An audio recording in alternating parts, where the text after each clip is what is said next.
usually at the beginning of every year, is to take control of clutter. And this could be both physical and even mental and, psychological clutter. Too much clutter will mess up your work stream, and it will also make your place, your living quarters, unlivable. If you want to know if you have too much clutter around you, do you sometimes go berserk trying to look for things and you can't remember where you've kept them? You can't find anything. You have to rummage through all your drawers, go through everything just to find something small. If you lose too many things in your mess of things, you actually can be considered a cluttery person, and you need to clean up, get control of the clutter. This is something you don't do in one day, because if you try and do it in a day, you'll be disappointed when you don't accomplish everything. Just like how you're going to remove things from your mind, relationships you don't need, toxic people who are not helping you in any way, just start removing them slowly, so that at the end of the whole exercise, you'll find yourself clean, clear-minded, your environment is clear, and you'll be able to be very efficient in everything that you do. To begin decluttering, you can even start with your phone. If there are any contacts, any messages, any things that you haven't needed for the last 2 years, delete them. Being clutter-free means that you have to be ruthless. If there are people who have not contacted you, or even you haven't contacted them for quite some time, maybe you should consider putting them aside for a while. Be ruthless with anything that is in your space that you're not using, be it old newspapers, old clothes, everything. Don't be a rat pack whereby you keep saying, let me put these things aside because someday I'm going to actually end up selling them. It doesn't happen. They accumulate, they pile up, they take up your space, and they even drive you crazy. If you're not able to clean properly because you have to move things, it's time to be ruthless with those things. Throw them out without a second thought. Sell things or give them to charity. This has been Self-Care Tips.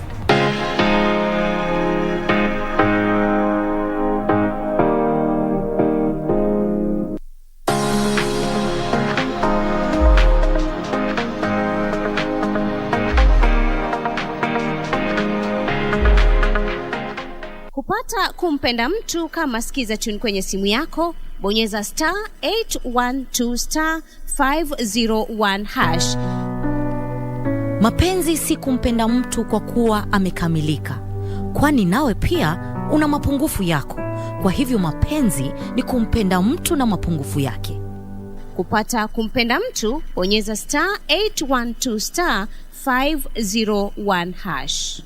*812*501#. With Glovo, you have anything you want from your city in your hands. Kama unatamani ugali beef ama fried chicken, order Glovo ujaribu restaurant mpya.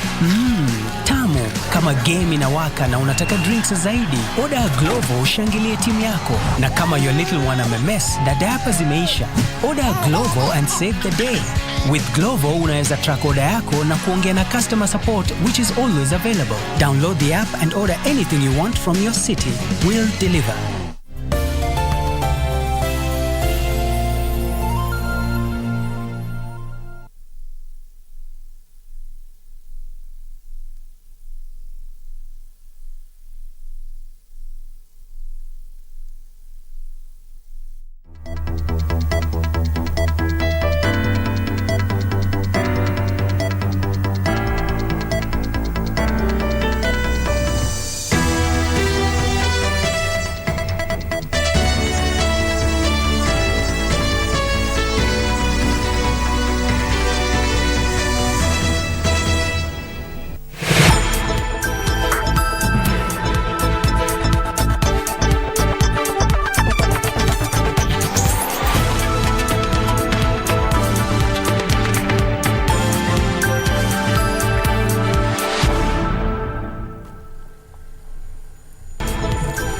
Good evening and welcome to the Legends Edition on KBC Channel 1.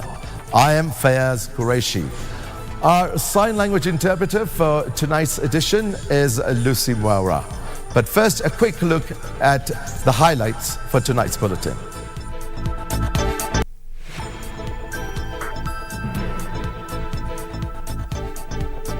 Ardhi ya kupanua mji wenu wa Kitale, mko na matatizo tayari. kubali ya kwamba ile prison iko hapa town tutahamisha, muweze kupata mahali ya kupanua mji wenu wa Kitale. Kitale town will be expanded. President William Ruto makes pledge during installation of Bishop Henry Juma Odonya as Kitale Catholic Diocese Bishop. Searching for a new anti-graft czar. Public Service Commission announces EACC chairmanship position vacancy. And best of the best. World marathon record holder Eliud Kipchoge and world and Olympic champion Faith Kipyegon named Soya Sportsman and Sportswoman of the Year 2022.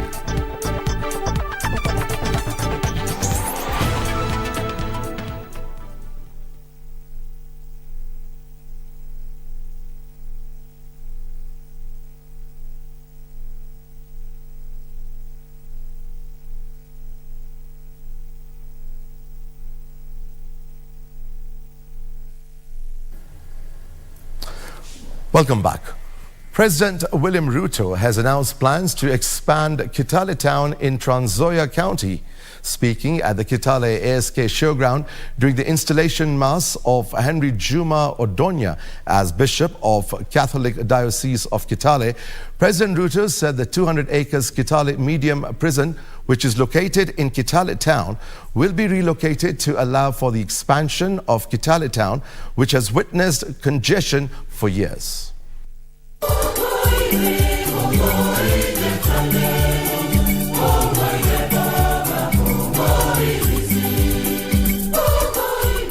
President William Ruto, accompanied by Prime Cabinet Secretary Musalia Mudavadi and National Assembly Speaker Moses Wetangula, joined thousands of Catholic faithful for the Episcopal ordination and installation mass of Henry Juma Odonya as Bishop of Catholic Diocese of Kitale.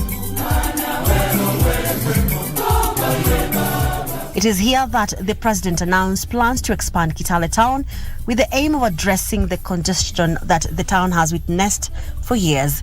Ardhi ya kupanua mji wenu wa Kitale, mko na matatizo. Tayari nisha kubali ya kwamba ile prison iko hapa town tutahamisha, muweze kupata mahali ya kupanua mji wenu wa Kitale. Leaders from the larger Trans Nzoia region used the President's visit to rally for development, saying for decades the region has been left out by previous regimes. Sisi kama Trans Nzoia, mara ya mwisho kuona rais wa Kenya katika jimbo la Trans Nzoia ilikuwa mwaka wa 1992. Tumejenga hospitali yetu hapa, Referral Hospital, nataka tuipake level 5, lakini tungependa tusaidie tupate equipment. Watu wetu wanaenda kule Eldoret, wamejaza kule Eldoret. A section of Kenya Kwanza leaders who accompanied the president hit out at Azimio leaders over fresh controversy, claiming ODM leader Raila Odinga won the 2022 elections. Wale ambao sasa wanataka kufufua mambo ya mwaka jana, tunawaambia wapoe kidogo. We want to move forward and meet the challenges of the day. Shortage of food, shortage of water, improving the farmers' capacity and ability to produce food, and many other things.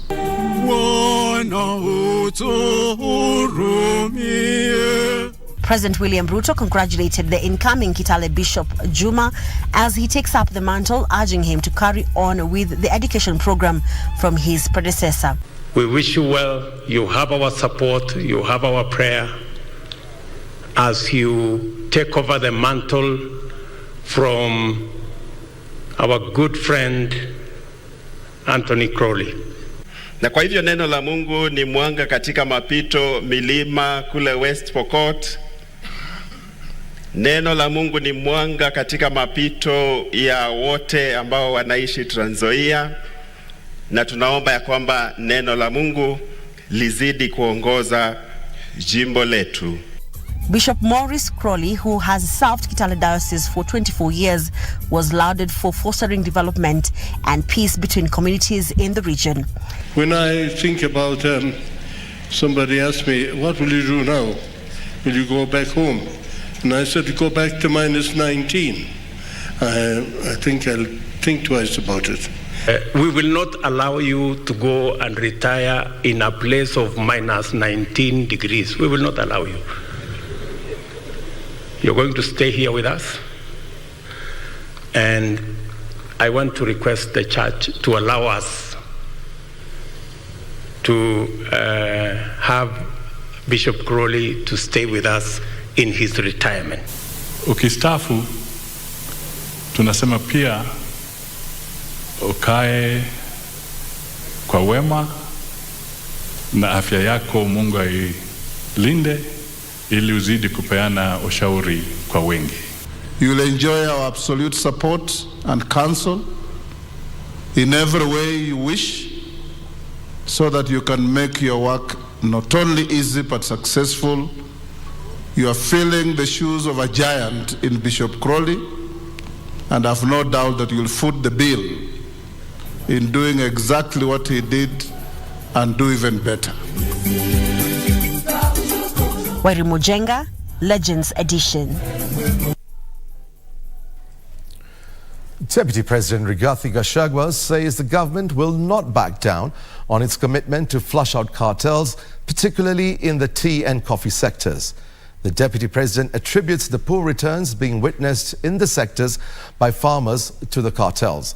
He further says the government is strategizing how to streamline the coffee and tea sectors to ensure farmers reap more benefits.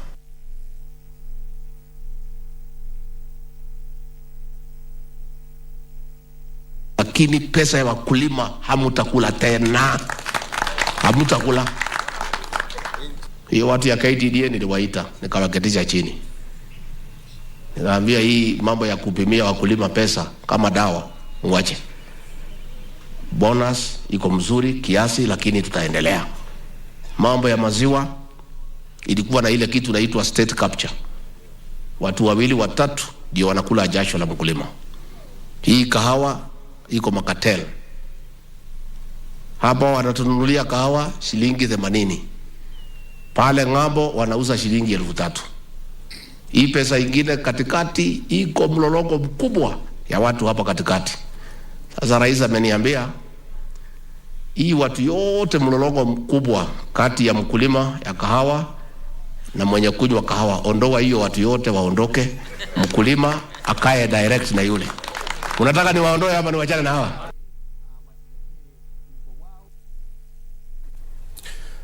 The Ethics and Anti-Corruption Commission has begun the search for the chairmanship of the commission, which fell vacant on January 17th, 2023. This follows the end of the tenure of the outgoing ESCC chairman, Archbishop retired Eliud Wabukala, who served an uninterrupted 6-year term. The Public Service Commission on Friday asked Kenyans interested in the top ESCC job to apply by February 2nd, 2023.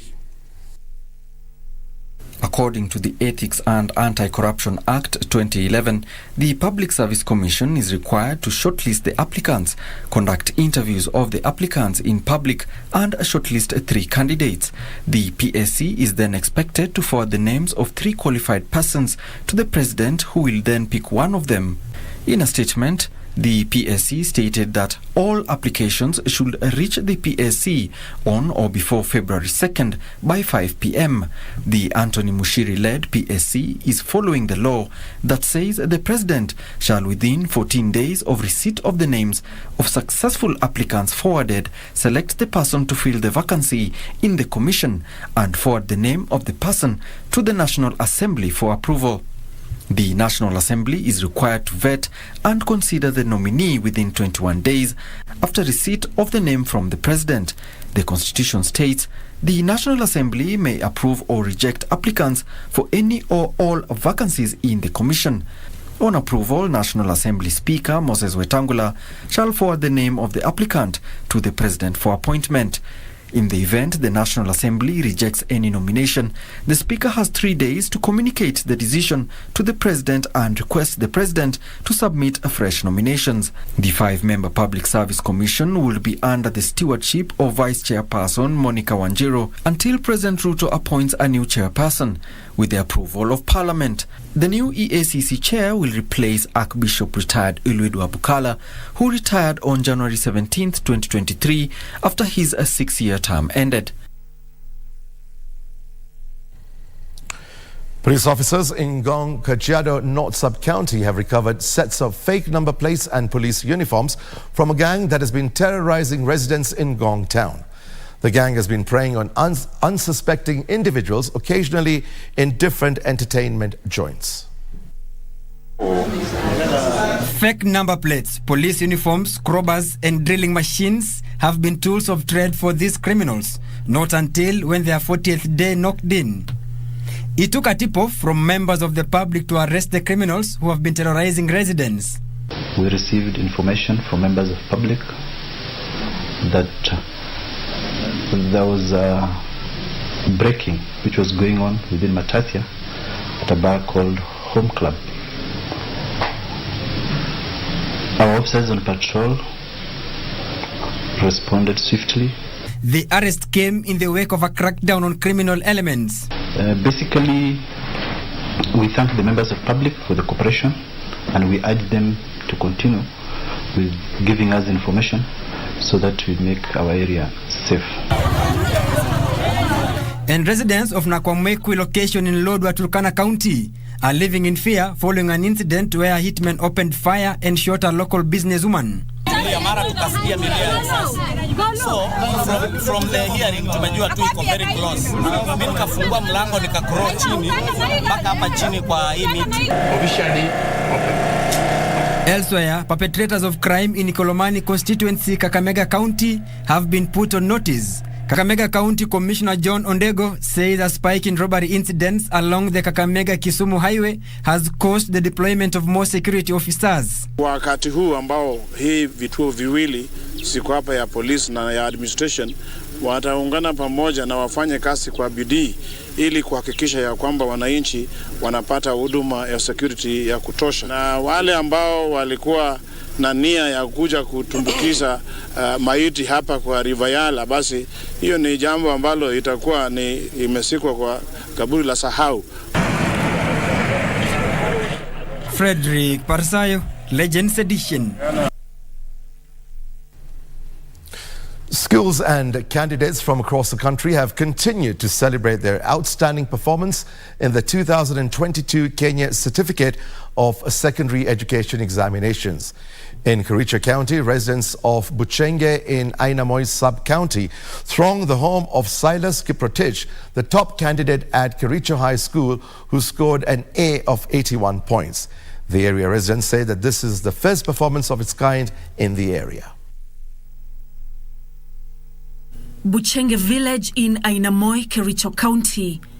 Silas Kiprotich, the top performer at Kericho High School, is going about his daily chores.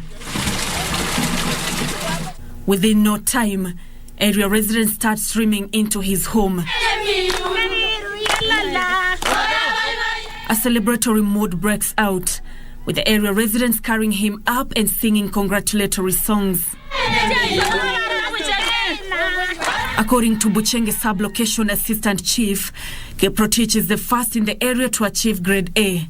Niko na furaha kubwa sana kwa kijana ambaye ameonyesha heshima na ameonyesha mwangaza kwa hiki kijiji chetu. Kwa hii area ni history sasa. Kijana wa kwanza kupata A. Nikapata A plane ya 81 points. Nataka niende University of Nairobi nifanye medicine and surgery.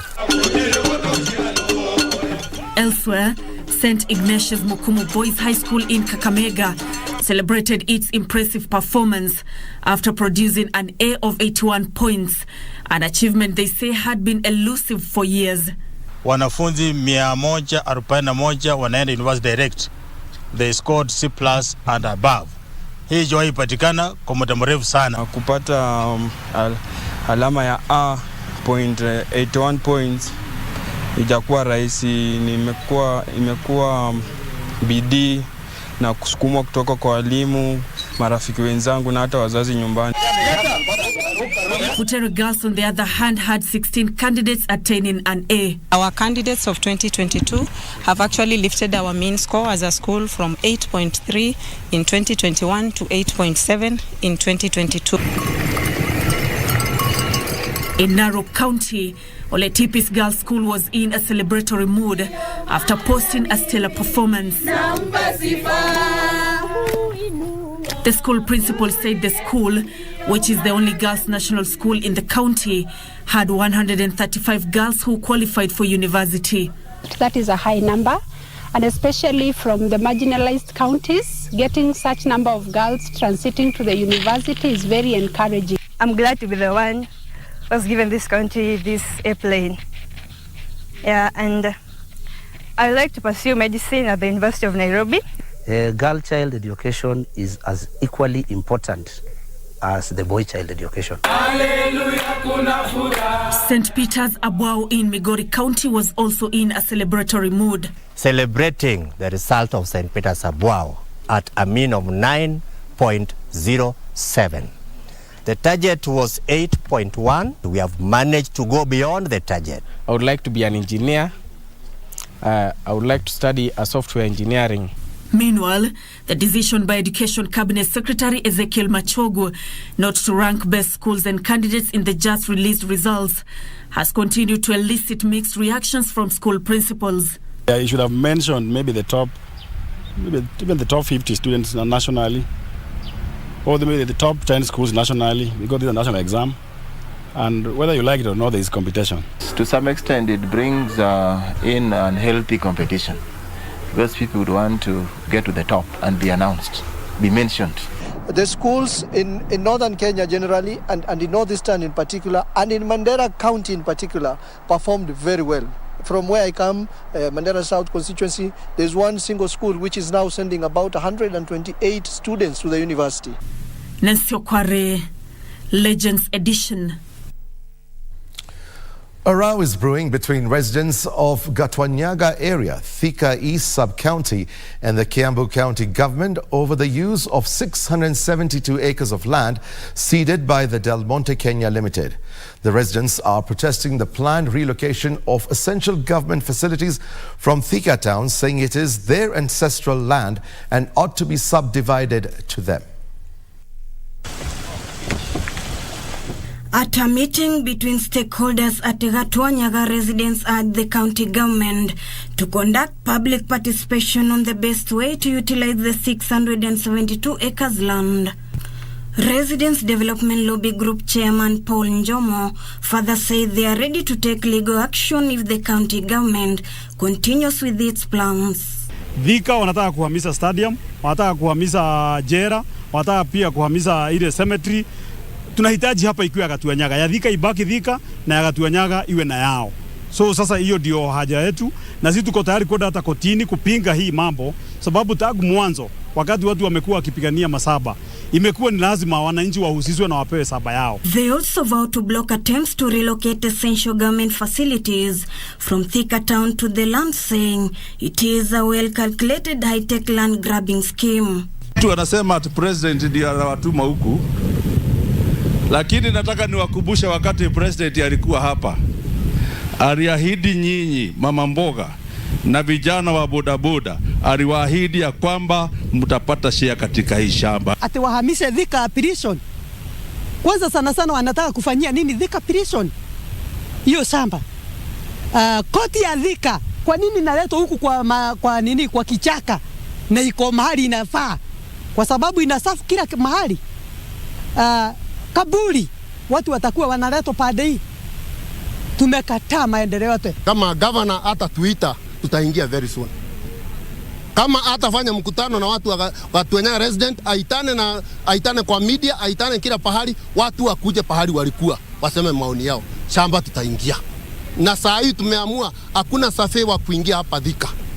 Safi akiingia hapa Gatwanyaga tutabombana na yeye. Kwa sababu hii shamba lazima kwanza tukae chini, watu wa Gatwanyaga wahusishwe ili mambo hiyo ingine iendelee. In the recent past, Kiambu County Governor Kimani Wamatangi and Thika Member of Parliament Alice Nganga have been pushing for the relocation of Thika Prison, Thika Stadium, Thika Locus and Cemetery, among other government facilities, to the land which was ceded by Del Monte Kenya Limited. This, according to the two leaders, will create space for infrastructure development and expansion for establishment of Thika Smart City. Are you looking at having the prison right in the heartbeat of CBD? Some of those facilities, including some administrative offices of government, of national government. You go to some of our towns, like I said earlier, in a place like Kiambu, you find like the county commissioners and other offices are right in the heart of the town. Can we look for alternative land nearby? And we agree that we can put up those facilities and we can open up the CBD for purposes of what it's supposed to be. That is trading and accommodation. It's time for a quick break and we'll be back in a short while. Stay with us.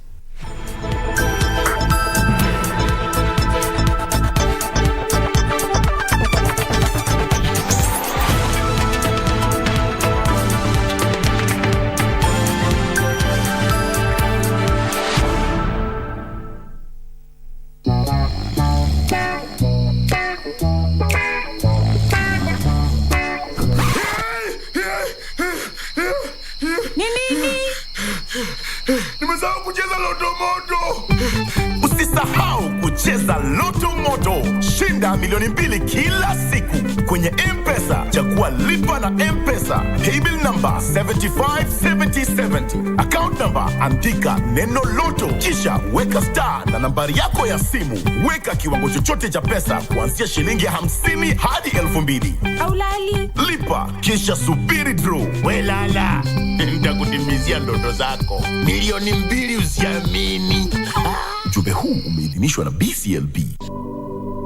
Maisha ni mafupi, hivyo si vyema kumaliza muda mwingi katika malumbano. Hesabu baraka zako, wathamini rafiki zako na tabasamu ili udumishe amani. Kupata maisha, bonyeza *811 *816 hash. *811 *816 hash.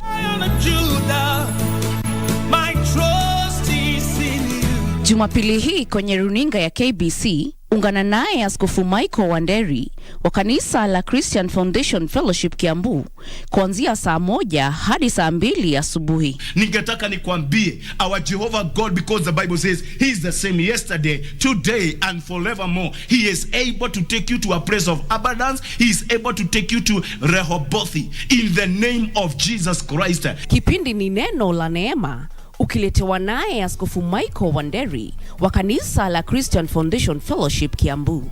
Usikose.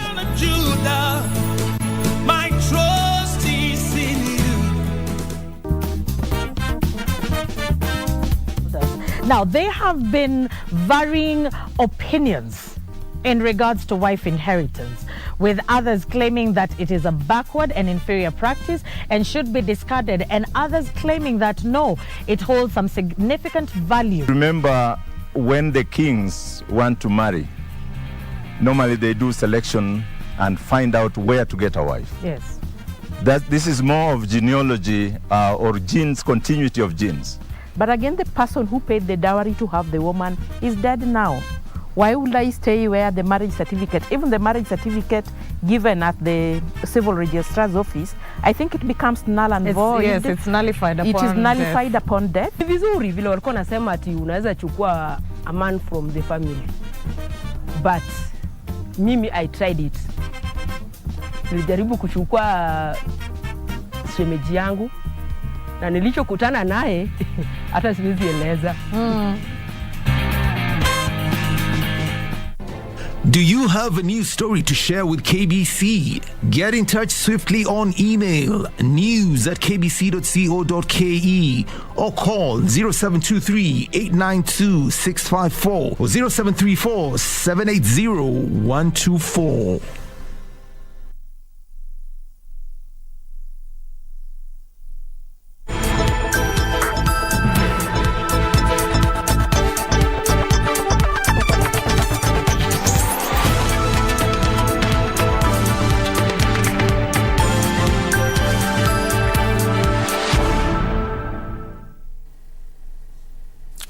Welcome back. Cancer is the second leading cause of death globally, accounting for an estimated 9.6 million deaths. According to data from leading world research bodies, over 60% of cancer reported in women, breast and cervical cancer are leading. January being the month of cervical cancer awareness, health experts are now urging women to embrace early screening in order to detect cancerous cells which are preventable in their early stages. 60 years old Mercy Wambui was diagnosed with cancer stage 2B in 2017. Before that, Wambui had visited a local hospital and she was treated for hormonal menopause changes. However, her condition worsened. Later on, after a series of tests, she was confirmed to have cancer. After undergoing chemotherapy sessions, the cancerous cells were suppressed and was confirmed cancer-free. Mimi nikatibiwa mpaka nini zote zikaisha, psychosis zote zikaisha 25 na chemotherapy 5.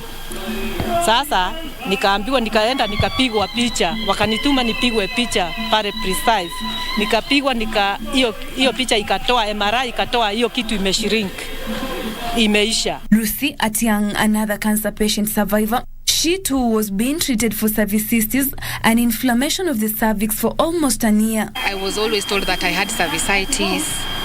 Another diagnosis, I can't remember so well, but it was just a series of wrong diagnosis, and I used a lot of antibiotics, but it didn't work out for me. According to Dr. Catherine Nyongesa, a leading oncologist, many cancer patients are misdiagnosed because of their failure to go for early cancer screening. She urges parents to let their daughters from 9 years old to get the human papillomavirus vaccine, HPV. So ensure once your child hits 10 years or from 9 years old, start thinking about planning to take this child for the vaccination. This is available for free in government facilities. So it is a wake-up call that our parents and especially mothers take your child for vaccination. This is an approved vaccine by World Health Organization. It is safe. According to Dr. Nyongesa, some of the symptoms of cancer include post-coital bleeding, among others. Dr. Nyongesa urges women to get gynecological services as early detection and treatment will be effective. We are recommending that over 70% of the women, by the time you hit age 35, 45, ensure you've had cervical cancer screening. This is a disease that will give you a period of about 10 years to 15 years before it manifests itself. So we have a very big opportunity in the 10 to 15 years to diagnose this cancer before even it forms a cancer stage, and it can be treated and be cured. Terry Njenga reporting for Legends Edition. Narok Senator Ledama Olekina has faulted the Narok County Assembly representatives for what he termed as a failure to execute their mandate to oversee the executive. Ledama said the county assembly should ensure that public funds are not misappropriated by cross-checking projects which are currently being undertaken by the county administration. This and more in the county's roundup. Narok Senator Ledama Olekina said it is unfortunate that the MCAs are resorted to be with the governor instead of keeping the county executive in check. Ledama also accused the county assembly speaker Davis Dikir of failing to issue good leadership skills to the house by making the ward representatives adhere to the constitutional roles. And I think it is important that even MCAs understand their role. Your role is not to follow a governor to a funeral or to follow a governor to a wedding or to follow a governor everywhere. Even the speaker, your role is not for the governor to send you to go and represent him. Who are you? You're going to represent the speaker, the governor as who? You know, we cannot allow people to be mixed up.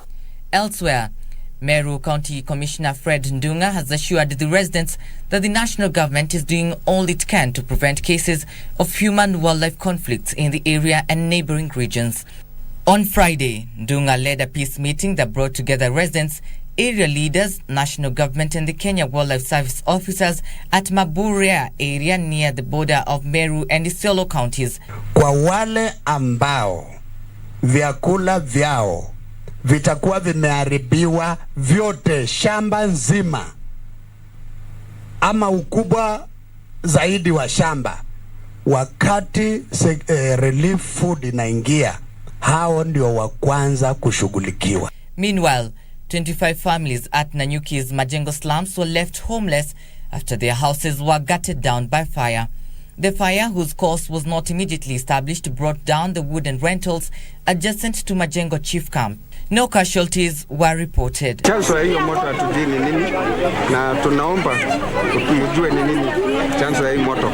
Tulianza kung'ang'ana kuua moto, kufanya kila kitu, na tumetoa nusu ya vitu, zingine zimechomeka. Naambia governor, tafadhali mtusaidie. A family in Githitha village in Kiambu County gathered to celebrate the life of their patriarch, 109-year-old Rufus Mbugwa Karacho, who was buried in a special ceremony. People from all walks of life joined the family in eulogizing the elderly man, terming him an instrumental father figure and a role model to many. Rufus Mbugwa, who was born in 1946, died on January 13th this year. Kupenda watu na sana sana wazazi wake, tunafikiria hiyo ndio Mungu alimpatia hiyo siku, na ile ingine ni kwa sababu kutoka miaka yake vile alisaliwa, si ati alikuwa na kunywa pombe, na ati hakuna kitu alikuwa anatumia, tu ni chai, maji na maziwa, na hakuna kitu kingine, na ile chakula ya kienyeji, githeri, gwashi na ile ingine. And Busia traders have held peaceful demonstrations of a planned demolition of their premises.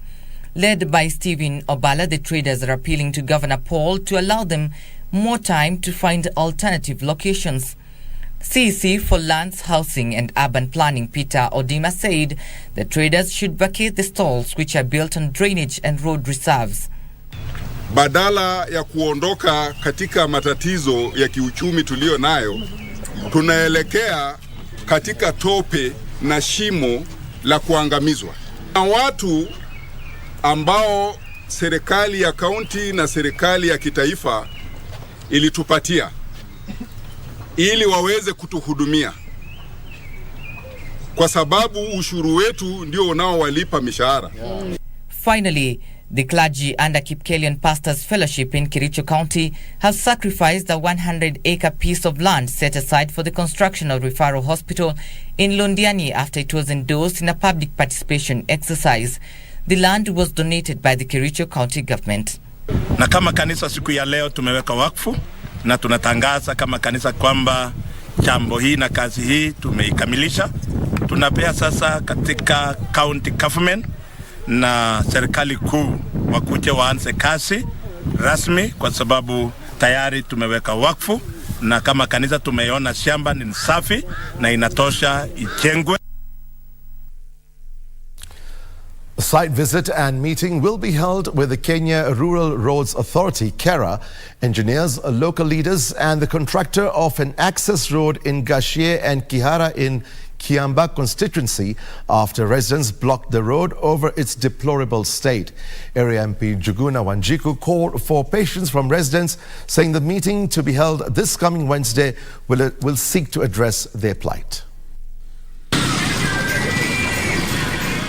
Disgruntled residents and transport operators blocking normal flow of traffic. A bonfire, banana stalks, rocks and boulders used to register displeasure at the state of the road. Tumeamua kuchukua hii hatua juu sasa hawa wakubwa tunawaambia hii maneno hawashughuliki na hii maneno. Sasa tumechoka na hii barabara juu kila siku ni fumbi, ukiamuka ni fumbi. Sana kwa hii barabara juu ya vumbi, ukinyesha gari zinazama, na hizi barabara zingine kutoka tunakuendelea na huko juu zimemalizika. Mbona hii itengenezwe na barabara kidogo? Choka na hizi ahadi za uongo.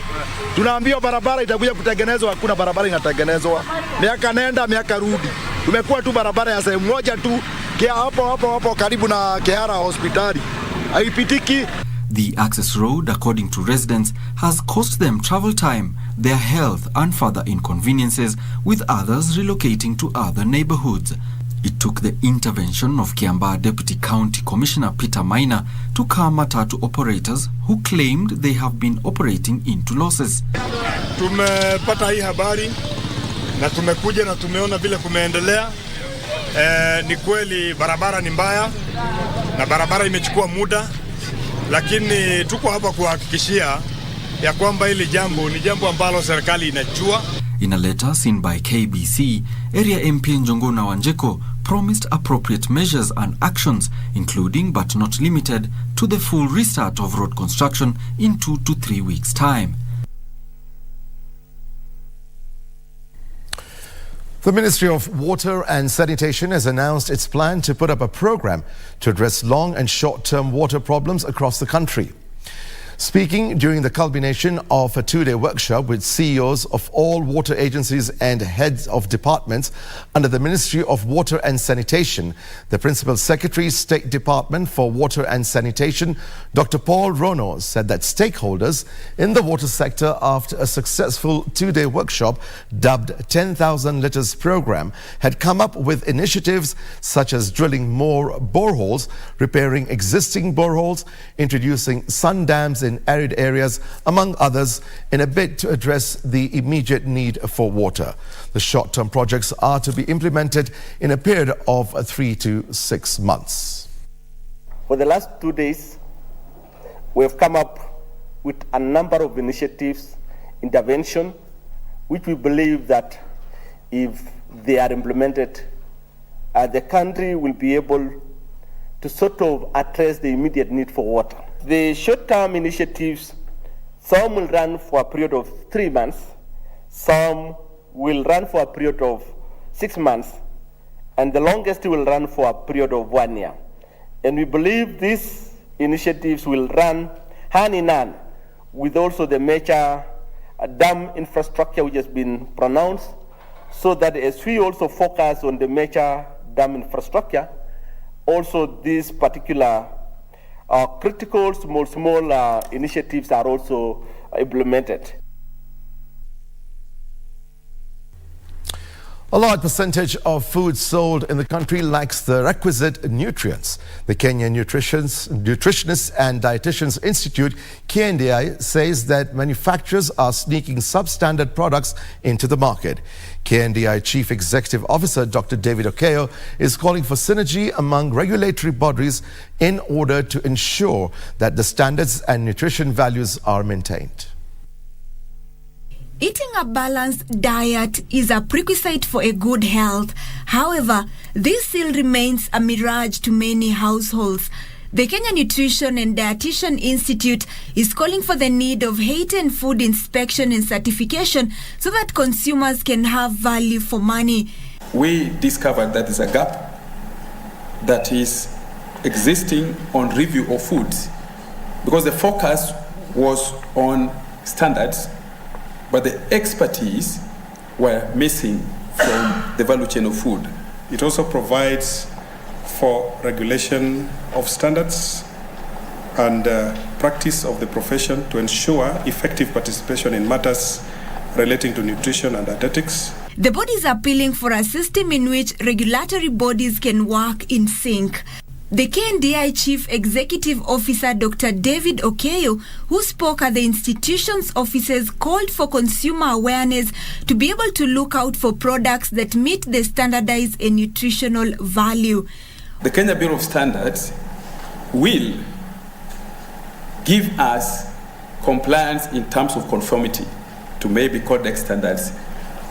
However, they will not tell us whether it is toxic or detrimental to the human body. So when you see a diamond mark, it is not necessarily meaning that the food is safe. Works very well for human consumption from a nutritionist perspective. Contrary to the belief by people who have weight problem, the nutritionists are urging them to ensure they have the recommended amounts of fats and oils in their food. Particularly linoleic and linoleic are essential fatty acids, but more importantly is that they are very critical in the development of the human. So it is wrong for somebody to say that you don't need fats. You need it dearly in your diet. Welcome you to the eating of fat, 35 to 38% every day, and 15 to about 19 or 17% protein, and the rest you can give carbohydrates. Kenyans have been advised to consume products that has been thoroughly analyzed and assessed based on nutritional value so as to live healthy lives. Opicho Chemtai for Legend Edition. After the break, Topi Liambila joins us with the latest in sports. Stay with us.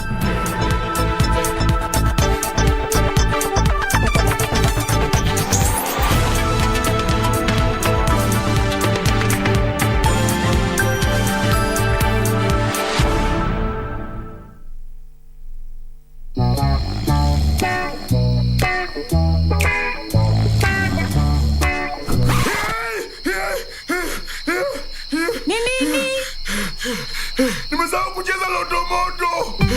Usisahau kucheza Loto Moto. Shinda milioni 2 kila siku kwenye M-Pesa. Chagua lipa na M-Pesa. Paybill number 757070. Account number andika neno Loto. Kisha weka star na nambari yako ya simu. Weka kiwango chochote cha pesa kuanzia shilingi 50 hadi 2000. Aulali. Lipa kisha subiri draw. Welala.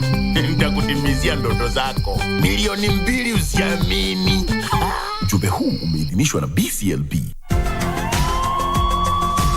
There is no wealth without health, and it all begins here. And regular exercise. Your Health Show brings you an array of health information to keep you informed and healthy.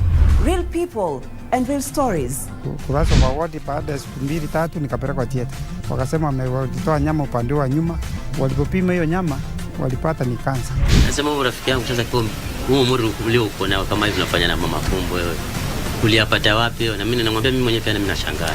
Join me, Marie Yambo, from the laboratories to the theaters as we feature cutting-edge technology in healthcare diagnosis and treatment. Only on KBC Channel 1. Next on Pakani. We are officially conducting an inquest into the undercover operation dubbed Hidden Leaf. Tukisuspect wewe ama Sergeant Omwami cause failure to this mission, there will be repercussions. Tumepata changamoto kwa mipango yetu lakini jitku ukusojira. Kurumu imane. Mardo na kuhakikisha. Mardo maakawada. Hii mission ni classified. Hakuna mtu atajua. Only mimi na DIG. If they need him alive, then we need him dead. Jamaa, wamekuwa nani ndo waze kutupatia hizo order?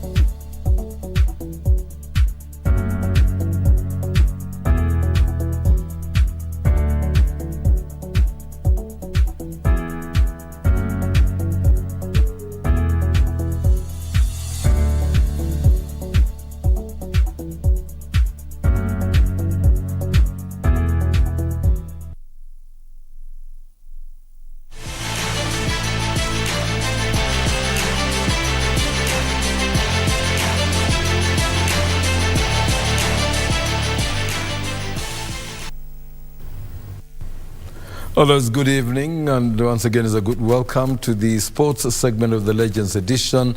This Saturday, I'm Topi Liambila.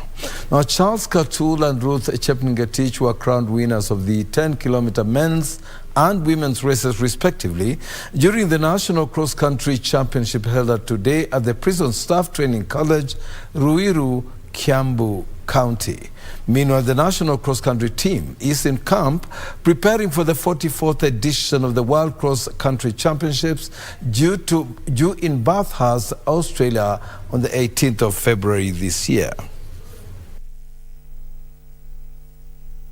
Charles Katul won the men's 5-lap race after clocking 29 minutes 16 seconds, coming home victorious ahead of Isaac Kibet, who was placed second, while Dennis Kipngetich wound up third after posting 29 minutes and 23 seconds. Boston Marathon champion Ruth Chepngetich was peerless as she led from beginning to end, winning the corresponding women's race in 32 minutes and 56 seconds, ahead of Commonwealth Games 10,000 meters bronze winner Sheila Chepkirui, who was second, 2 seconds adrift, while Zena Jemutai settled for third place in 33 minutes and 6 seconds. Kwangu, hii inanisaidia ni kama speed wa kwangu. Mimi nimeama kwenda 42 kilometers. So inanisaidia kupata speed. In the 8-kilometer under 20 men's race, Japan-based Samuel Kibathi was in imperious form, breaking from the pack after 3 kilometers to storm home in 23 minutes and 10 seconds, relegating Simeon Maiwa and Rono Shadrack to second and third places respectively. University of Nairobi first-year sports science student Mercy Sang won the 6-kilometer under 20 women's race after completing the 3-lap race in 19 minutes and 44 seconds, while Chepkirui Miriam finished second, 11 seconds adrift, as Miriam Chemutai settled for third position. We have huge potential in terms of the talent, and I believe that if everything done well, everybody should be able maybe to win this. It is not a preserve of anyone at all, and I'm looking forward maybe to see that maybe in the near future somebody else can be able maybe to supersede, coming from Kenya, to supersede the 5, maybe 6 times in a row in the near future. Kenya Prisons won the mixed relay event ahead of Kenya Defence Forces and National Police Service, who were ranked in second and third places respectively. Athletics Kenya used the championship to select a team of 50 athletes who will participate at the Sirikwa Classic Cross Country Tour, formerly the Agnes Tirop Cross Country Memorial Race, on February 4th at Lobo Village, Kapseret, Uasin Gishu County.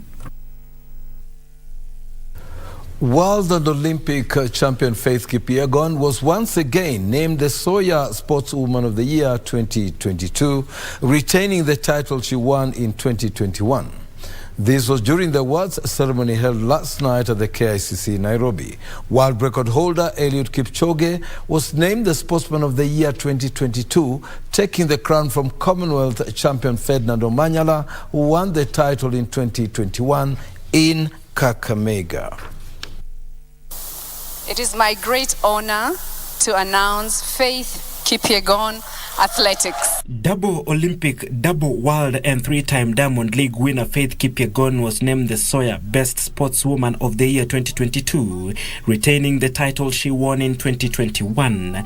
She beat tennis star Angela Okutoi and another Diamond League winner Beatrice Chebet to the title due to her 2022 stellar performance in the 1500 meters. World champion Kipyegon won gold at the Oregon World Championships and narrowly missed out on the world record on her way to winning the Diamond League title. My expectation this year, I expect high performance. I expect that God will grant me a good health towards this year, 2023. To run a world record, of course, I'm still laid up. Last year I missed, and I hope this year I will fulfill it by grace of God. Double Olympic and one-time world marathon champion Eliud Kipchoge won the Sportsman of the Year award, relegating 2021 winner and Commonwealth Games champion Ferdinand Omanyala to second position. Kipchoge, who has won 10 world marathon majors, broke the marathon world record while winning the 2022 Berlin Marathon. He was named best also ahead of Emmanuel Korir, who settled for third position behind Omanyala. Golfer Andrew Wahome and basketball player Medina Okot were named the most promising sports persons of the year 2022. KCB volleyball team coach Japheth Munala emerged victorious in the coach of the year category, with the KCB volleyball team also taking the female team of the year title.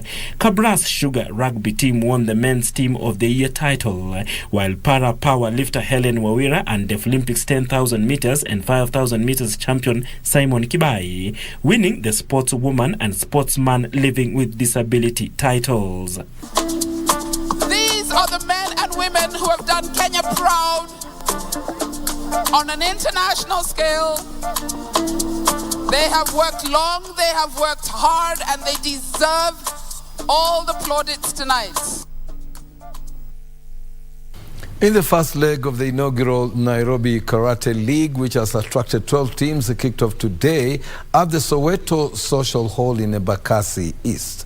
Some of the teams taking part in the league include World Authority, NSSF, and Jishin Karate Club. A total of 12 teams within Nairobi County will take part in the newly formed Karate League. According to Nairobi City County Karate Secretary General, Engineer Edwin Gendi, the league will consist of 6 legs. About the funding, we could say, the support of the event doesn't necessarily land on the funding. We have material and also the financial part. In the material part, we thank the Nairobi City County government because we have all these halls for the 6 legs we'll be playing without any payment. Equally, they've given us the tatami, the playing mat surface, which we'll be using, this one behind you.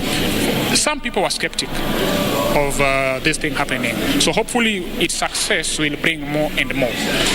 We will really request if the government could come in, maybe if not this first leg, second, or even for future, so that we can build a bigger and a better event.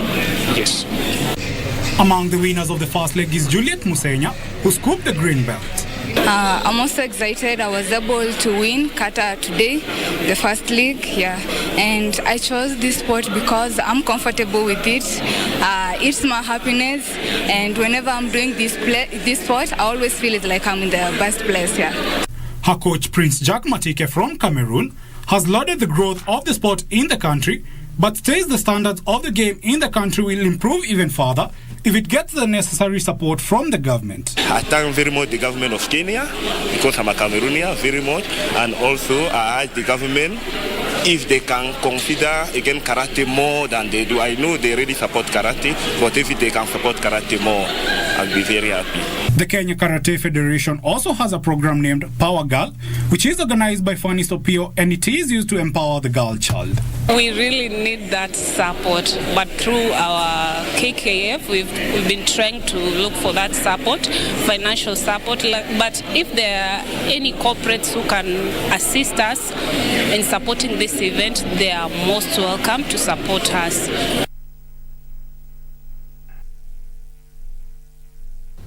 Mombasa Sports Club men's team is on the brink of being eliminated from the Hockey Premier League, suffering a 2-0 loss at the hands of Strathmore University in a league match played at the Mombasa Sports Club in Mombasa. The team has been trading in the men's Premier League table, and while in the Women's Premier League, United States International University lost 1-0 to 5th place DFG Wolverines. USIU still remains placed 4th place in the standings. With 1 week to go before the 2022-2023 Kenya hockey season comes to a close, teams are wrapping up their season matches while trying to make the cut for the 2023 African Cup of Club Championships, which will be held in Kenya at the Mesh Hockey Stadium. Are we doing this story? In the main Super League tier, Nakuru men managed to take home 3 points after frustrating Park Road Tigers in a match played at City Park Stadium. The University of Nairobi ladies team remains second placed in the Women's Super League tier after humiliating Vikings ladies 4-0. Kenyatta University women have already secured themselves a promotion to the Women's Top Tier League from the Super League. Butali Warriors men's team and Strathmore University ladies are already topping in their respective leagues and booked their space into the African Cup of Club Championships, which will run from that 10th to 19th of February this year. Reporting for Legends Edition, I am Nora Mungi.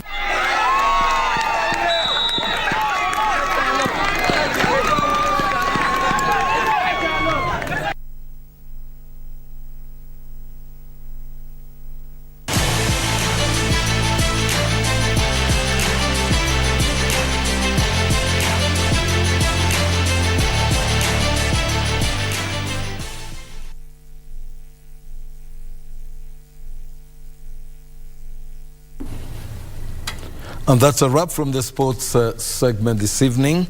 Fayaz, we had a story. Yeah, Toby, a story that's very close to our hearts, for me and you specifically, for the fraternity at large. The January being the month of cervical cancer awareness. Yeah, it is, and as you say, it really brings some close memories. And I remember the last time we were on set together was actually in October, when you stood in for Catherine. Yes. Before flying out of the country.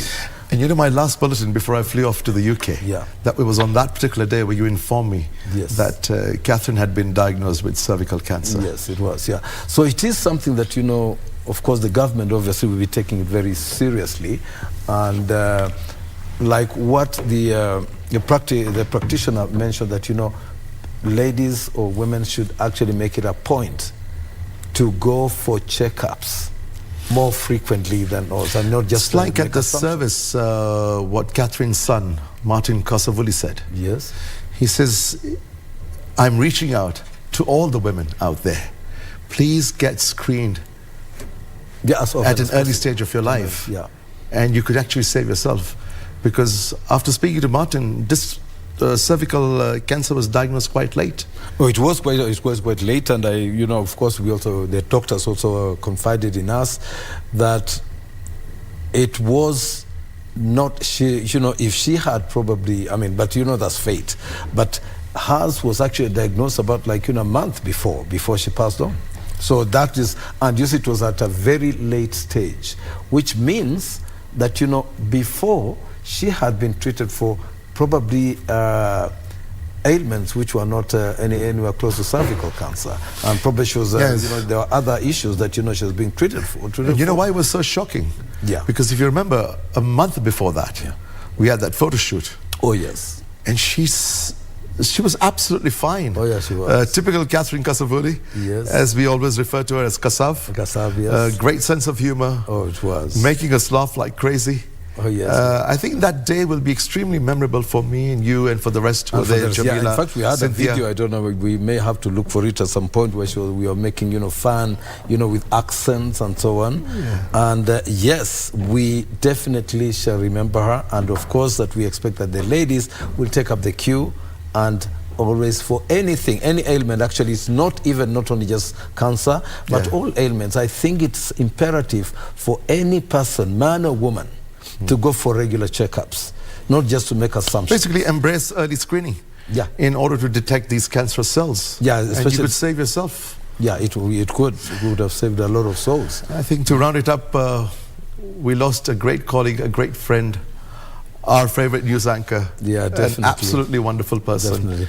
She'll be absolutely missed, and an absolute legend. An absolute legend. And there will only be one Catherine Kasavuli. The beauty about it is that, you know, she's left a legacy. There's that unwavering legacy of the people she trained, the people she mentored, who will hold on to that legacy forever. For a lifetime. I don't think her name will disappear. And we hope that those she mentored, those she touched, will stand up and be counted, and for her name, be the best. There will be only one Catherine Kasavuli, but the people she inspired will continue for generations to come. Okay, fine. Right, after the bulletin, we'll have a detailed interview of Prime Cabinet Secretary Musalia Mudavadi, commemorating the earthquake declaration with our very own John Jacob Curia. And Toby, would you like to wind off as well? Yeah, well, from me, it's been a great evening, and we hope that, you know, you'll be with us again throughout. KBC is a channel of choice, and remember that, you know, KBC is a sports partner, and remember to watch all the bulletins, and we hope that we see you again next weekend, and stay good. I'm Topi Liambila. And that's all from a newsroom. I am Fayaz Qureshi. Our sign language interpreter for tonight's edition was Lucy Mwawra. Have a good night.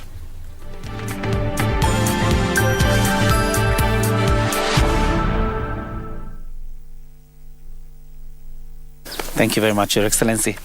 Welcome to the interview. This is a joint interview between media houses in the Republic of Kenya. And of course, we'll have a sitting with you talking about this administration and of course, the time before the formation of this administration. So we start with the earthquake. On the 23rd of January, which of course is Monday, You referred to the earthquake day as a day that will be remembered for generations to come as one of the most defining gatherings and moments in the history. You also called it the turning of the wheel of the history of our country. Why were you so sure this time that through the earthquake, you were going to be successful in form government? Well, yes, I look forward to the 23rd. And indeed, it is memorable. Earthquake. What are earthquakes? Earthquakes are things that completely can be disruptive. And therefore, looking at the political landscape that we were in at that particular moment in time, I went through a moment of soul searching. And I realized that some of us have got to really step forward in order to get Kenyans to move away from what you would call a moment of bondage, both in their psyche and both in their political operations. And therefore we needed something disruptive, a moment of courage, a moment that will shake what you would call the status quo. And therefore we called it the earthquake. Now, clearly, earthquakes are also a moment of surprise. Sometimes earthquakes are unpredictable. And therefore, what I had in mind, especially my advisors, myself, and indeed my friend, the speaker, and the others that we were talking to, was that the element of surprise will be absolutely critical. And therefore, the earthquake was executed swiftly as a surprise.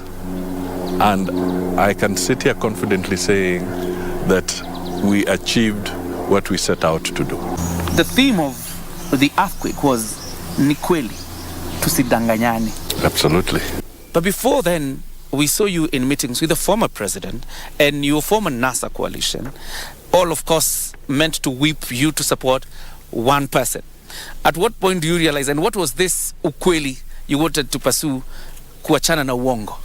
You remember I kept on talking of the famous thing. In fact, I'm the one who introduced this phrase, the trust deficit in our politics. If you go back, you'll find that I'm the one who used that phrase, the trust deficit in Kenyan politics.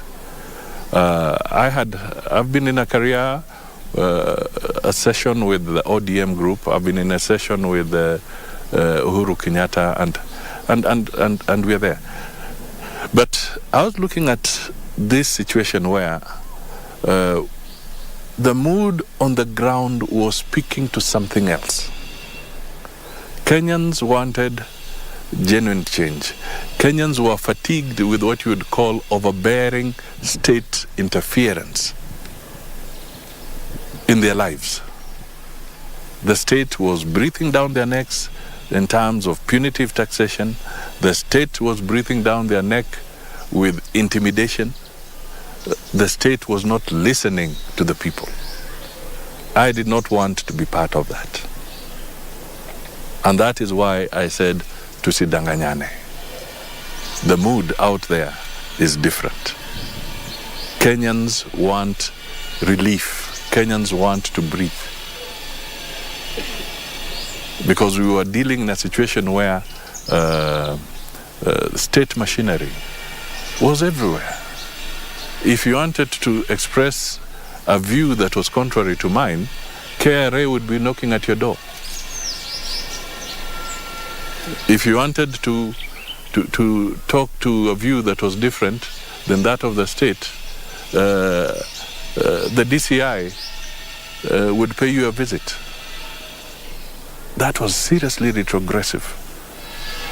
And I did not want to be party to that kind of arrangement. So I threw my lot with the people of Kenya. And we said, let us create the earthquake and change our destiny. When exactly, what was that pivotal moment that Musalia Mudavadi said, this is the decision and the direction that I want to take politically. You see, when you see people trying to impose leadership, you know, an outgoing regime wanting to perpetuate its existence and not allow for a proper process of democratic choice, then you must ask yourself questions. All right? And as far as I'm concerned, the outgoing regime at that time was trying to figure out how to just perpetuate itself in office. Now, the trust deficit, therefore, is this. Are you willing to allow the will of the people to prevail?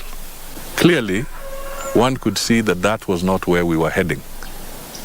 And therefore, I extricated myself from that kind of agenda. Now, on the 23rd of January 2022, at the Bomas of Kenya, some few minutes later after your arrival, we see the then Deputy President William Ruto arrives, and it becomes a surprise.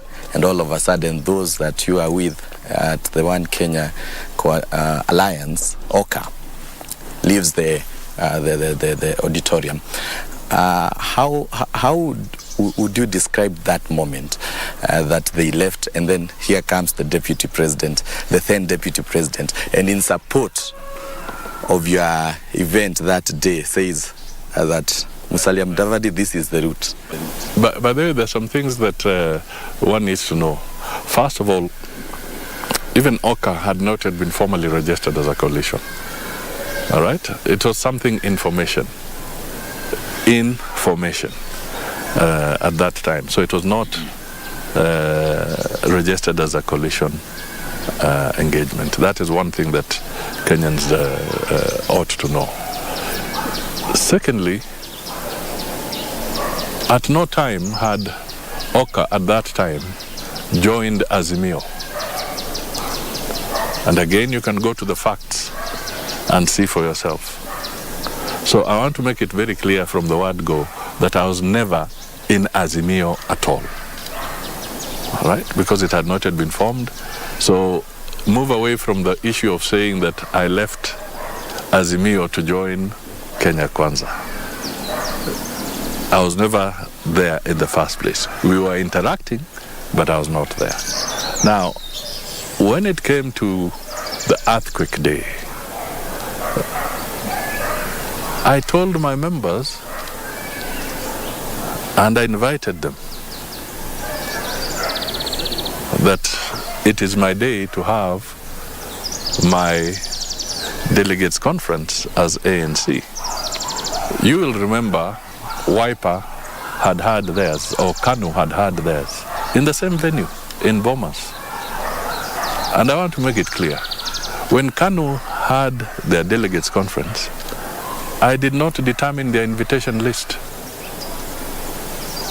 It is the prerogative of KANU to choose who or who not to invite at their delegates conference. I was there at the KANU Bomas meeting, and one of the guests was Raila. That was KANU's prerogative. It was not mine. And I'm not there to choose friends for KANU. When Wiper had its convention, I think it was at Kasarani, you will remember that. I did not determine the Wiper invitation list. We were there. We saw Charity Ngilu come in. We saw Raila come in. That was Wiper's prerogative. Okay? So when I had mine,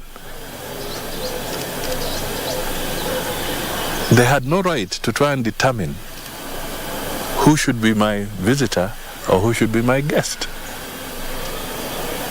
All right? But I can tell you, on that day, they walked out of government and I walked into government. That is the irony of it. The guys who walked out of government because the government today is Kenya Kwanza.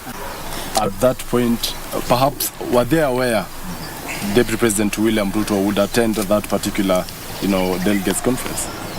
They were aware. They panicked. I think they got phone calls. Now that you speak, I think they got phone calls of intimidation. now that you speak about it, Your Excellency, because I would want to take you back. You were Uhuru Kenyatta's running mate in 2002. Yes. You didn't win that election. Correct. You supported Raila Odinga in 2007. The Pentagon still didn't win the election. Absolutely. And you vied in 2013 as president. You don't win the election. There is NASA in 2017. You don't win the election. But the formation of Earthquake, what made you so sure that this time round you had hit the Red Bull, you were going to form government? My ears were on the ground. I listened to the people. I listened very carefully to what they were saying.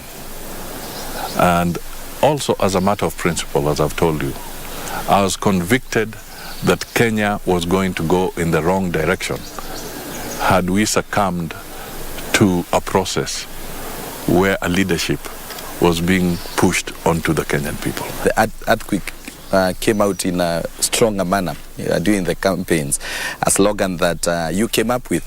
And also in 2017, you came up with the NASA, and so on and so forth. The earthquake, how impactful was it during your campaigns? Maybe did it impact in a way that people felt that indeed the earthquake was coming? Yes, I think so. It was a serious clarion call,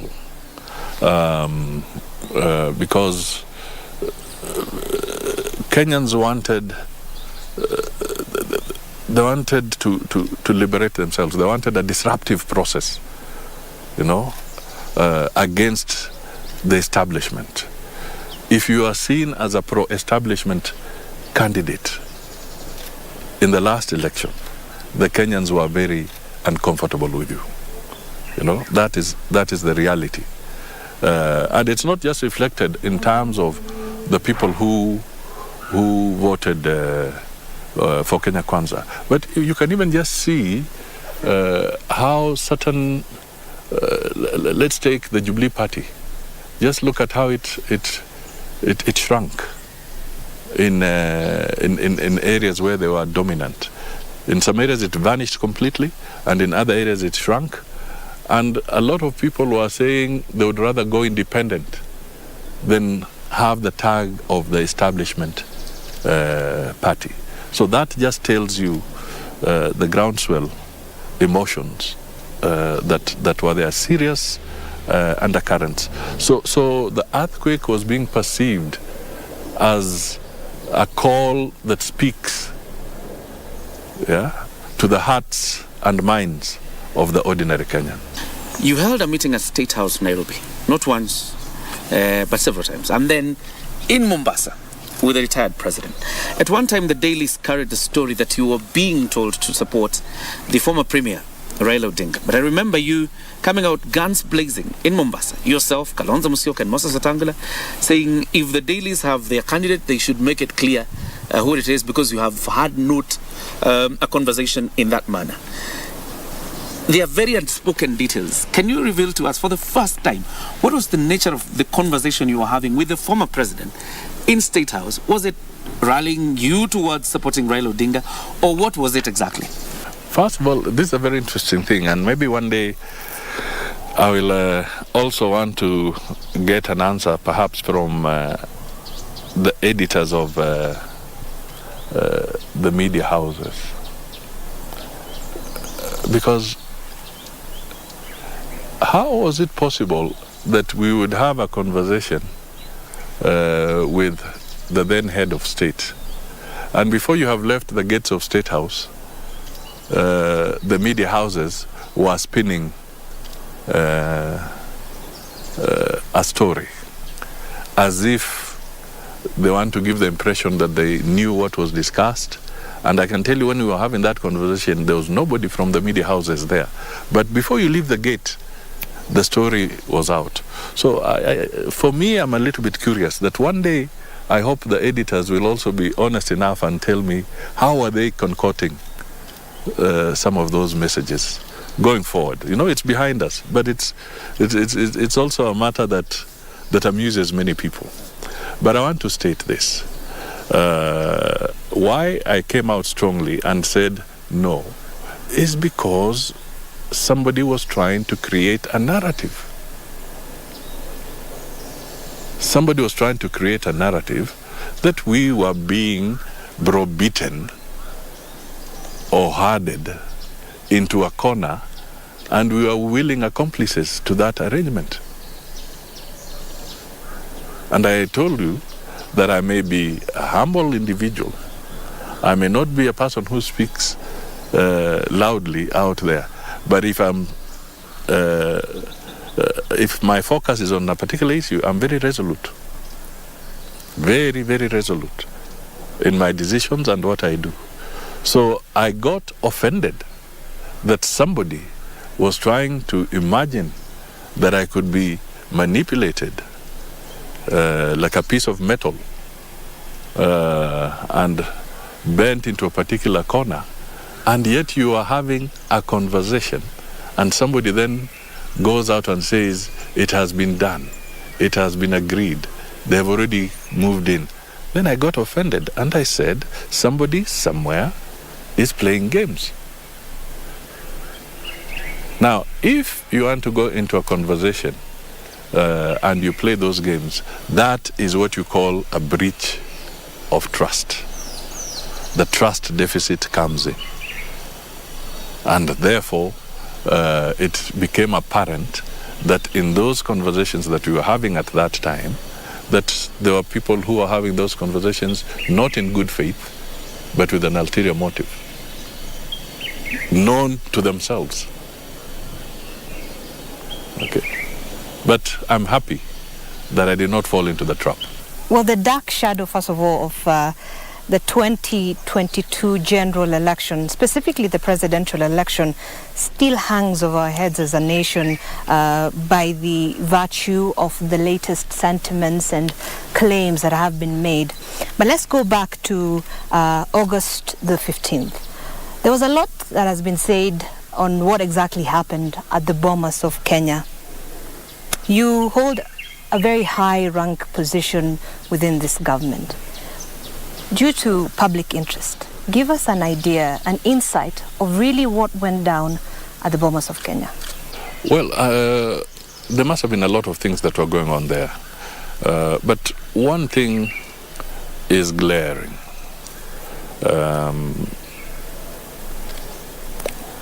Is that the day we went there for the announcement of the results, I was there personally, and I was appalled by the fact that the podium could be invaded, and even the lectern that was being used where the speakers are, you see people hurling it off and causing mayhem in there. I witnessed some of the commissioners being injured.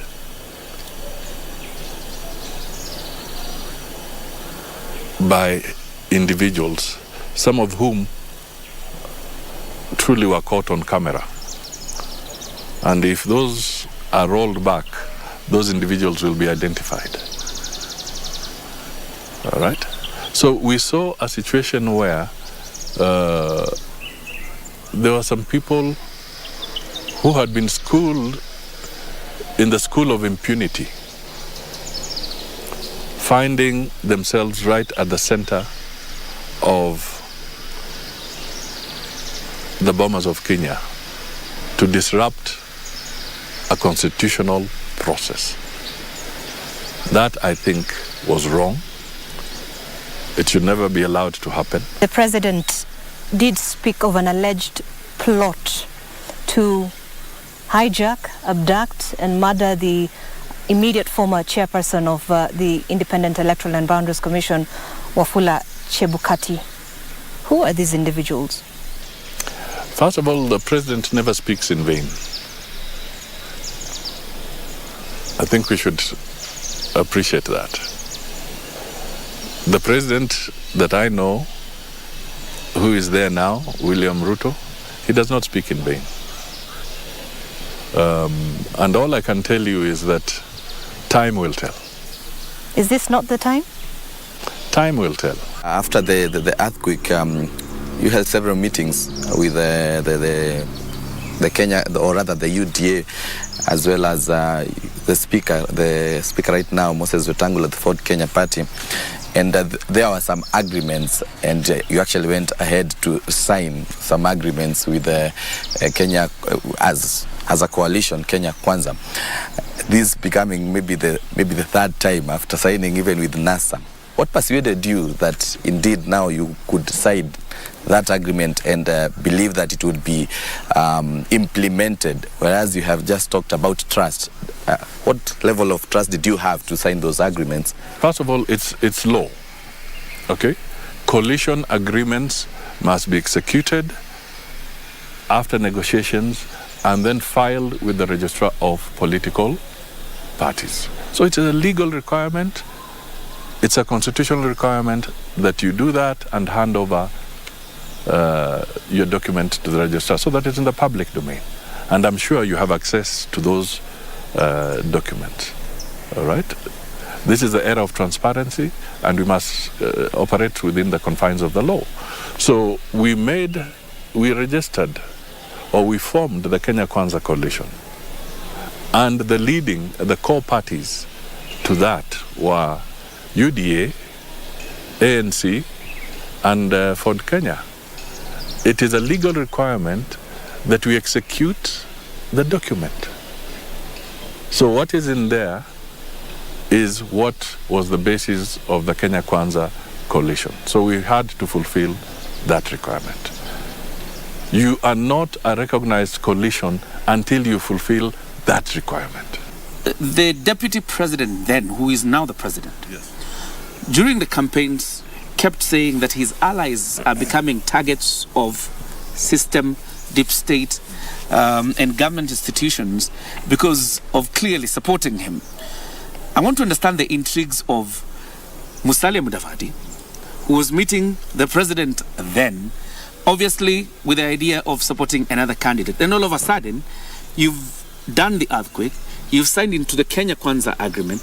Tell us the intrigues of signing that agreement. And throughout the campaign period, were there instances of intimidation probably on your part? For me, I was ready to face them. There were no moments of intimidation. If they had attempted, then I would have faced the challenges as required.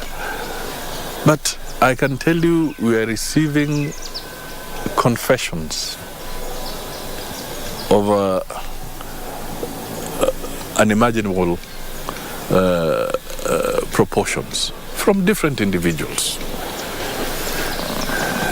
Individuals who now tell you how a different state authority was harassing them and not giving them a fair hearing. You know, whether it is through the tax area or whether it is through some investigative process, they're telling us what you might call even horror stories of what they were going through. Now, we are all different. Some can succumb to intimidation, and others may not succumb to intimidation. All right? But right now I can tell you that if what they're telling us is true, and to some extent there are a lot of those stories that have fact in them, we should never go back to that kind of thing. And that brings in the other aspect of the earthquake. It emboldened other people. The moment the 23rd struck and I stood my ground and Wetangula stood his ground, I can tell you after that, it was not long, and we had Jefferson Kingi, we had Justin Muturi, and so many others who now realized that there are actually people, and Kenyans are ready to stand up against political bullying. going back to the coalition agreement, are you contented that your party has received the 1/3 elective appointment position as agreed in that's what was being said during campaigns? We are not sure whether it was in the agreement. It's in the document, and all this is work in progress. All right, the government is still in the process of formation. Remember, we have a new constitution. This new constitution is not a guillotine constitution. It is a constitution that you have to take a process before you can finally say you have formed the government. Just the examples that you and I know. Cabinet was, first of all, there was the petition, went to Supreme Court, so you lose some time there. Then cabinet is named. It goes through its process. When they named the PSS, it was interrupted through a court order, and that process had to be deferred until the court had determined the issues that was in dispute. So that again prolonged a bit of time. Now we are in the process where even those who had shown interest in being in the CASs, this matter again is also facing legal hurdles. There are other aspects, maybe what you'd call parastatals and other entities. Again, there are challenges and processes that must be followed. And remember, one of the things that the president said is that he wants to defend and work within the constitution. So the process of forming a government will take much longer. You remember in those old days, the guillotine one, President Moi would announce you a PS or minister in the morning. The following day you're being sworn in. Now it cannot happen. If you're announced as a minister, you have to wait for parliamentary approval or vetting before you hold office. So these are the realities of our new constitution. And I think it was for the better. So we have to learn to live within this framework of the new constitution. Thank you, Your Excellency. We are appreciative of your time. Asante sana. Asante sana. Thank you.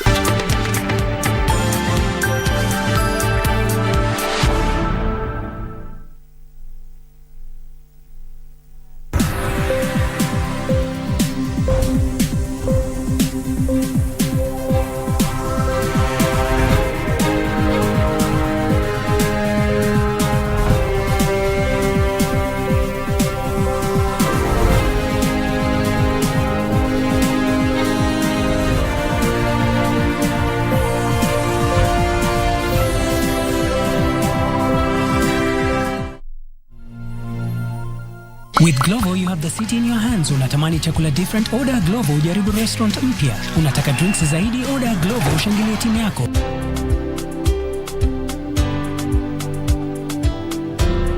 Download the app and order anything you want.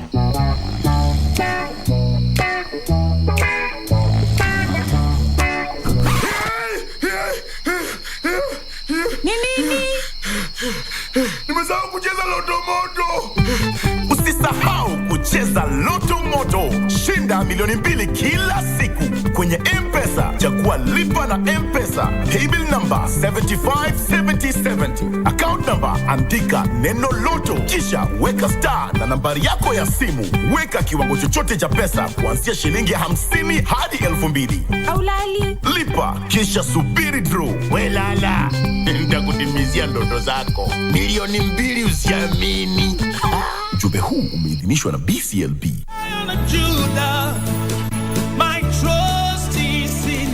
Jumapili hii kwenye runinga ya KBC, ungana naye Askofu Michael Wanderi wa kanisa la Christian Foundation Fellowship Kiambu kuanzia saa 1 hadi saa 2 asubuhi. Ningetaka nikwambie, our Jehovah God, because the Bible says he is the same yesterday, today and forevermore. He is able to take you to a place of abundance. He is able to take you to Rehoboth in the name of Jesus Christ. Kipindi ni neno la neema.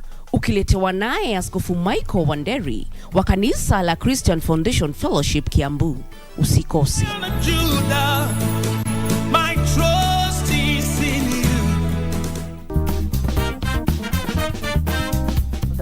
Now, there have been varying opinions in regards to wife inheritance, with others claiming that it is a backward and inferior practice and should be discarded, and others claiming that no, it holds some significant value. Remember, when the kings want to marry, normally they do selection and find out where to get a wife. Yes. This is more of genealogy or genes, continuity of genes. But again, the person who paid the dowry to have the woman is dead now. Why would I stay where the marriage certificate, even the marriage certificate given at the civil registrar's office, I think it becomes null and void. Yes, it's nullified upon death. It is nullified upon death. Ni vizuri vile walikuwa nasema ati unaweza chukua a man from the family.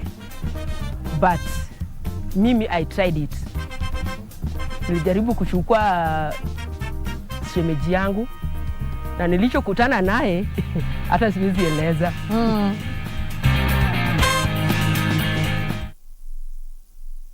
Hey, listen up. Hello everyone and welcome to Engine.